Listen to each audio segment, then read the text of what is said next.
লাওখোৱা অভয়াৰণ্যত বনকৰ্মী গুলীত নিহত হোৱা পৰিয়ালৰ কাষত জমিয়তৰ নেতৃবৃন্দ।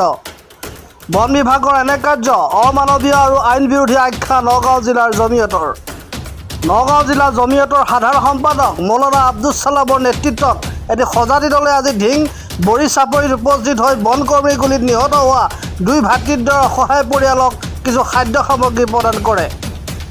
ৰাজ্যৰ মুখ্যমন্ত্ৰীয়ে ঘোষণা কৰা দণ্ডাধীশ পৰ্যায়ৰ তদন্ত খৰতকীয়া কৰিবলৈ দাবী জনোৱাৰ লগতে দৰিদ্ৰ পৰিয়ালটিক অনতিপলমে সংস্থাপন আৰু উপযুক্ত ক্ষতিপূৰণ দিবলৈ দাবী জনায়।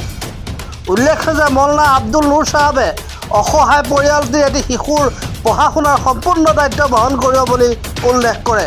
টুকটুকিৰ পৰা জালাল উদ্দিন আহমেদৰ ৰিপৰ্ট, টাইমছ অসম 24। মাৰ্কাজুল মাৰিফৰ দ্বাৰা পৰিচালিত মাৰ্কাজ একাডেমিক কেন্দ্ৰগুৰি নামেৰে এখন অনুষ্ঠান আমি চলাই আছোঁ।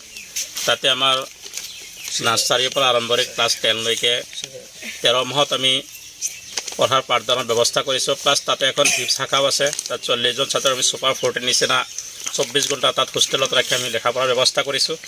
আজি আমি ইয়াত আহি পেলাই যি ঘটনাটো শুনি পেলাই যি আৱেগিক হৈছোঁ বা যি মৰ্মাহত হৈছোঁ, তাতে মই সিদ্ধান্ত লৈছোঁ যে মোৰ স্কুলৰ মেনেজিং কমিটিত মোৰ লগৰ আৰু 2-3জন আছে, জুলফিকাৰ ভাই আছে, জহিৰুল ভাই আছে, হাফিজ চেলিম চাহাব আছে। এখেতৰ লগত আমি আলোচনা কৰি নিশ্চয় এখেতে আমাৰ আলোচনা মানি ল'ব। এজন ছাত্ৰক আমি যিমান দিনলৈকে লিখা পঢ়া কৰে তাৰ উপযুক্ত শিক্ষা যিমান দিনলৈকে কৰিব বা উন্নত শিক্ষাৰ কাৰণে আমি সম্পূৰ্ণ ব্যৱস্থা কৰিম। বিনামূলীয়া 1 পইচাৰ ব্যৱস্থা একে দিব নালাগে। আমি হোষ্টেলৰ খৰচ, কিতাপ পাতিৰ খৰচ, কাপোৰ কানি খৰচ সম্পূৰ্ণ বিনামূলীয়াকৈ ব্যৱস্থা দিম আৰু আমি উচ্চ শিক্ষাৰ বাবে আমি যিমান দিনলৈকে পাৰোঁ। আসসালামু আলাইকুম ওৰহমতুল্লাহি বাৰাকাতুহু। আজি আমি নগাঁও জিলা জমিয়ত আৰু আঞ্চলিক জমিয়তৰ বিষয়ববীয়া আৰু কৰ্মীসকল আৰু এই অঞ্চলৰ ৰাইজ আমি সমবেত হৈছোঁ। ডিংবৰী চাপৰিৰ আব্দুল জলিল আৰু সমীৰ উদ্দিন দুই ভাতৃদ্বয়ক যোৱা 21/6/2024 তাৰিখে ৰাতি লাওখোৱা অভয়াৰণ্যৰ বনৰক্ষী বাহিনীয়ে তেওঁলোকে মাছ মৰা বুলি সন্দেহ কৰি মাথাউৰিত গুলি কৰি নিহত কৰিছে বুলি আজি আমি পৰিয়ালৰ লোকৰ পৰা জানিব পাৰিছোঁ।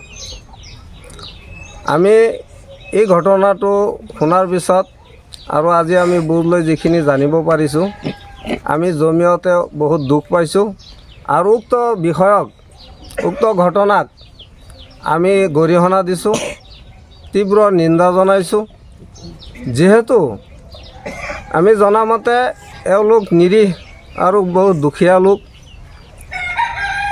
তেওঁলোকে পৰিয়ালৰ লোকে কোৱা হিচাপে তেওঁলোকৰ হাতত কোনো জাল বা চৰকাৰক দাবী জনাওঁ যে যিহেতু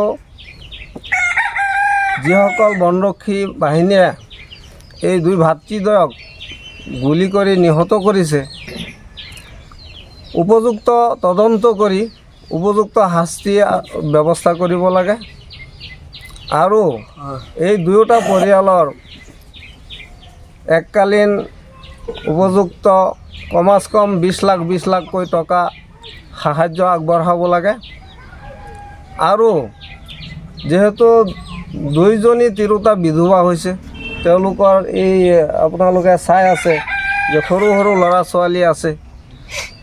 এতিয়া যিহেতু মুৰব্বীজনেই নাই, গতিকে দুখীয়া লোক তেওঁলোকে এই সৰু সৰু ল'ৰা ছোৱালীক কেনেকৈ শিক্ষা দীক্ষাত আগুৱাই লৈ যাব। গতিকে চৰকাৰক আমি জমিয়তৰ ফালৰ পৰা দাবী জনাইছোঁ যে দুইজনী মহিলাক এটা সংস্থাপন দিব লাগে।